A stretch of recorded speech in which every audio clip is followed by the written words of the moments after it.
importante, classificação mais empregada nos exames, que é a que distingue os atos administrativos conforme a liberdade, a margem de escolha do agente ao praticá-los. Daí a classificação que distingue os atos em dois tipos.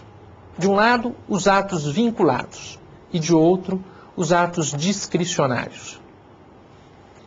Para caracterizar os atos vinculados, costuma-se dizer que neles a lei predetermina a decisão a ser tomada no caso concreto, sendo que o agente administrativo apenas aplica a norma, numa atividade meramente mecânica.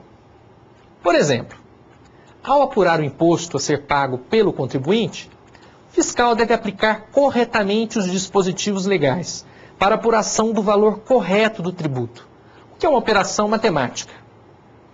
Da mesma forma, o funcionário da repartição, ao emitir uma certidão, deve retratar fielmente a situação existente, não podendo fantasiar sobre aquilo.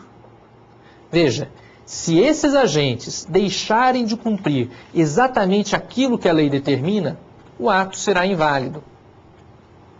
Ao contrário, nos atos discricionários, a lei deixa ao agente uma margem de escolha para que ele adote a solução mais adequada ao interesse público.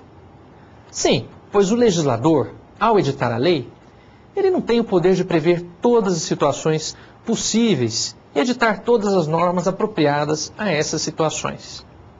Ele tem de deixar para o executor da lei, para o administrador, uma margem de escolha, nessas situações em que ele não é capaz de prever com todos os detalhes os acontecimentos. Essa margem de escolha costuma ser denominada de mérito do ato, e que compreende as razões de conveniência e oportunidade que embasam a decisão a ser adotada.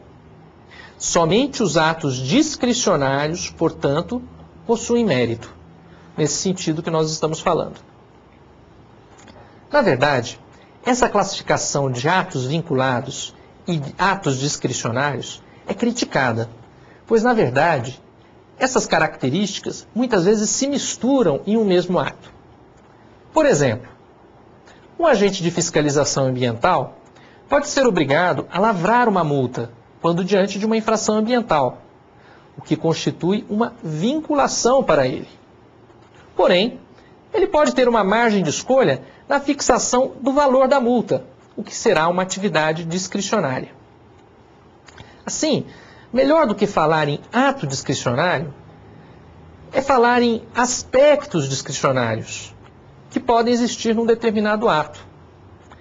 Celso Antônio Bandeira de Mello, em sua renomada monografia sobre esse assunto, nos explica que a discricionariedade pode se manifestar de diversas formas.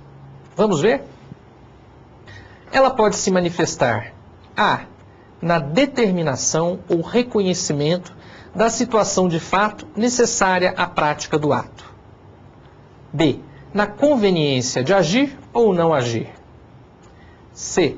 na escolha da ocasião oportuna para agir. D. no que tange a forma jurídica para a prática do ato. E. na eleição da medida mais apropriada à satisfação do interesse público, em vista da situação fática existente. Conforme pudemos ver, são diversas as circunstâncias que a lei pode prever, permitindo o uso da discricionariedade. O importante é que o administrador não deixe de lado a finalidade do ato, que é a satisfação do interesse público, conforme ele já está traçado, provavelmente, na própria lei. Extinção do ato administrativo. Podemos dizer que a extinção é a morte do ato administrativo. Com a extinção, cessam seus efeitos. Ele deixa de existir no mundo jurídico. Ainda dentro dessa comparação, pode-se afirmar que os atos administrativos estão sujeitos, às vezes, à morte natural, pela ocorrência de um fato que a lei estabeleça como causa da sua extinção. Assim, se nós não renovarmos nossa carteira de motorista, ou melhor, o ato que denominamos de habilitação para conduzir automóvel, esse ato se extinguirá ao término do prazo de validade. os efeitos dele, evidentemente, também cessarão. Não poderemos mais conduzir automóveis de maneira lícita, regular. Vamos ver um esquema com as causas naturais de morte do ato jurídico. Vamos lá? Hipóteses de extinção natural do ato administrativo. A. Cumprimento de seus efeitos, compreendendo esgotamento do prazo, execução material do ato ou o implemento da condição resolutiva ou termo final. B. Desaparecimento do sujeito da relação jurídica. C. Desaparecimento do objeto da relação jurídica. Mas há também a morte provocada do ato administrativo, ou seja, a morte dele por um outro ato jurídico que o desfaça. Vamos ver um outro esquema agora que nos explica essas causas, podemos chamar de artificiais da morte do ato administrativo. Hipótese de extinção provocada por meio de outro ato jurídico. A. Por ato jurídico do particular, em que temos a renúncia e a recusa. B. Por outro ato jurídico da administração. São espécies 1. A invalidação. 2. A revogação. 3. A cassação. C. A caducidade, isto é, o advento de nova legislação contrária àquele ato. E, finalmente, D. Por ato judicial, invalidação judicial. Os casos em que a extinção é provocada pela administração merecem nossa especial atenção, por se tratar de atos administrativos que incidem sobre outros atos administrativos, retirando-os do mundo jurídico. Esses atos são exercidos com base no poder de autotutela da administração.